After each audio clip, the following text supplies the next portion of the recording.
PV Anwar MLA പോലീസിനെതിരായി പരാതി സ്വീകരിക്കാൻ തുടങ്ങിയ വാട്സപ്പ് നമ്പർ ബ്ലോക്ക് ചെയ്തു. ഒരു നമ്പർ പോയാൽ വേറെ 1000 നമ്പർ വരുമെന്ന് PV Anwar ഫേസ്ബുക്കിൽ കുറിച്ചു.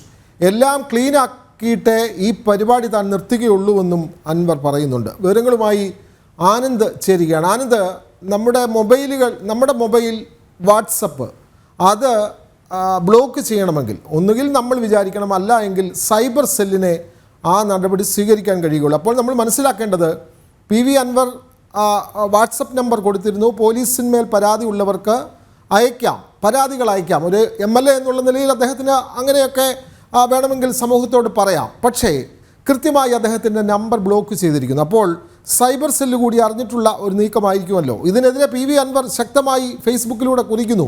വേറെ നമ്പറുമായി താൻ രംഗത്ത് വരും, ഇതെല്ലാം ക്ലീൻ ആക്കിയിട്ടേ അടങ്ങുകയുള്ളൂ എന്ന് PV Anwar പറയുന്നു. അദ്ദേഹം നൽകിയ നമ്പർ ബ്ലോക്ക് ചെയ്തതിനെ പറ്റി എന്തെങ്കിലും കൂടുതൽ വിവരം ലഭിക്കുന്നുണ്ടോ ആനന്ദ്?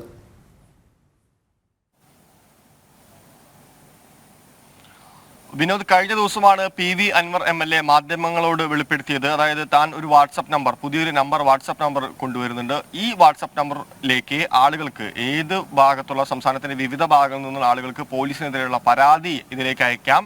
അവരുടെ വ്യക്തിവിവരങ്ങൾ സുരക്ഷിതമായിരിക്കും, വളരെ സുരക്ഷിതമായി തന്നെ അവർക്ക് ധൈര്യപൂർവ്വം മുന്നോട്ട് വരാമെന്ന് പറഞ്ഞുകൊണ്ടാണ് അത്തരത്തിൽ ഈ ഒരു വാട്സപ്പ് നമ്പർ PV Anwar കൊണ്ടുവരുന്നത്. പക്ഷേ ഇന്ന് പുലർച്ചയോടുകൂടി PV Anwar പറയുന്നത് തന്റെ നമ്പർ ഏതൊക്കെയോ തൽപര കക്ഷികൾ ചേർന്ന് മാസ് റിപ്പോർട്ട് അടിച്ചുകൊണ്ട് സ്പാം ചെയ്തിരിക്കുന്നു എന്നാണ്. അതായത് ഒരുപാട് ആളുകൾ ആ നമ്പറിനെതിരെ റിപ്പോർട്ട് ചെയ്യുകയും ആ തലത്തിൽ ആ നമ്പർ ബ്ലോക്ക് ചെയ്യപ്പെടുകയും ചെയ്തു എന്നാണ് PV Anwar ഫേസ്ബുക്ക് വഴി അറിയിച്ചത്. എന്നാലും PV Anwar പറയുന്ന പ്രധാനപ്പെട്ട ഒരു കാര്യം, ഒരു നമ്പർ പോയാൽ ഒരു 1000 നമ്പർ വരും, താൻ ശുദ്ധികലശം പൂർത്തിയാക്കിയിട്ടേ മടങ്ങൂ എന്നാണ് PV Anwar ഇന്ന് ഫേസ്ബുക്ക് വഴി പറഞ്ഞിരിക്കുന്നത്. എന്തായാലും ഈ PV Anwar തുടങ്ങി വെച്ച ഈ ആരോപണങ്ങളിൽ അവസാനത്തേത് എന്ന് പറയുന്നത് കഴിഞ്ഞ ദിവസം നമ്മൾ കണ്ടതാണ്. മലപ്പുറം പോലീസിലെ സംസ്ഥാന സർക്കാർ വൻ അഴിച്ചുപണി, അതായത് മലപ്പുറം SP അടക്കമുള്ള ആളുകളെ മാറ്റുന്ന ഒരു സാഹചര്യത്തിലേക്ക് എത്തിയിരുന്നു. സ്പെഷ്യൽ ബ്രാഞ്ച് ഉദ്യോഗസ്ഥരടങ്ങുന്ന താഴെ തട്ടിലേക്ക് പോലും ആ ഒരു അഴിച്ചുപണിക്ക് സർക്കാർ തയ്യാറായിരുന്നു. അത്തരം ഗുരുതരമായിട്ടുള്ള ആരോപണങ്ങളാണ് PV Anwar ഉന്നയിച്ചത്. പ്രത്യേകിച്ച് സുജിത്ദാസ്, മലപ്പുറം SP സുജിത്ദാസിനെ അടക്കം, അതായത് പോലീസ് സ്റ്റേഷനിൽ നിന്ന് മരം മുറിച്ച് കടത്തി എന്ന് പറയുന്ന ആരോപണം ഒന്ന്. രണ്ടാമത് ഈ സ്വർണ്ണക്കടത്തുമായി ബന്ധപ്പെട്ടുകൊണ്ട് സ്വർണം പൊട്ടിച്ച വിഷയവുമായി ബന്ധപ്പെട്ടുകൊണ്ടുള്ള ഒരു ഇടപെടൽ. 2, അത്തരത്തിലുള്ള ആരോപണങ്ങൾ മലപ്പുറത്തെ മുൻ SP-ക്കെതിരെ അദ്ദേഹം ഉന്നയിച്ചിരുന്നു. തുടർന്ന് പത്തനംതിട്ട SP ആയിരുന്ന സുജിത്ദാസിനെ ആ സ്ഥാനത്ത് നിന്ന് സസ്പെൻഡ് ചെയ്യുന്ന ഒരു സാഹചര്യം ഉണ്ടായി.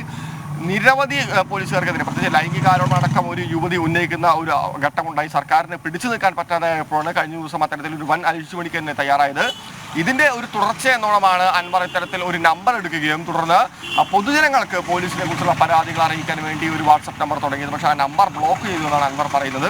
ഇതുമായി ബന്ധപ്പെട്ട പരാതികളുമായി മുന്നോട്ട് പോകും. Anwar പറയുന്ന പ്രധാനപ്പെട്ട കാര്യം, മാസ് റിപ്പോർട്ട് അടിച്ചുകൊണ്ട് ആ നമ്പർ സ്പാം ചെയ്തുകൊണ്ട് ബ്ലോക്ക് ആക്കിയെന്നാണ്. എന്തായാലും അടുത്ത ഒരു നമ്പറുമായി Anwar മാധ്യമങ്ങൾക്ക് മുമ്പിൽ പ്രത്യക്ഷപ്പെടും എന്ന് തന്നെയാണ് പൊതുവെ പ്രതീക്ഷിക്കുന്നത്. വിനോദ്, തീർച്ചയായും PV Anwar പോലീസിനെ പറ്റി പരാതി നൽകാൻ വേണ്ടി നൽകിയ നമ്പർ ആരോ ബ്ലോക്ക് ചെയ്തിരിക്കുന്നു. പക്ഷേ ഇതുകൊണ്ടൊന്നും PV Anwar പിന്മാറുന്ന പ്രശ്നമില്ല. അദ്ദേഹം പുതിയ വാട്സപ്പ് നമ്പറുമായി രംഗത്ത് വരും എന്ന് അദ്ദേഹം ഫേസ്ബുക്കിൽ കുറിക്കുകയാണ്. താമസിയാതെ തന്നെ പരാതികൾ നൽകാനുള്ള പുതിയ ഫോൺ നമ്പർ അദ്ദേഹം ഫേസ്ബുക്കിൽ തന്നെ പ്രസിദ്ധീകരിക്കും എന്നാണ് നമ്മൾ മനസ്സിലാക്കുന്നത്. വാർത്തകൾ നൽകുകയായിരുന്നു ആനന്ദ്.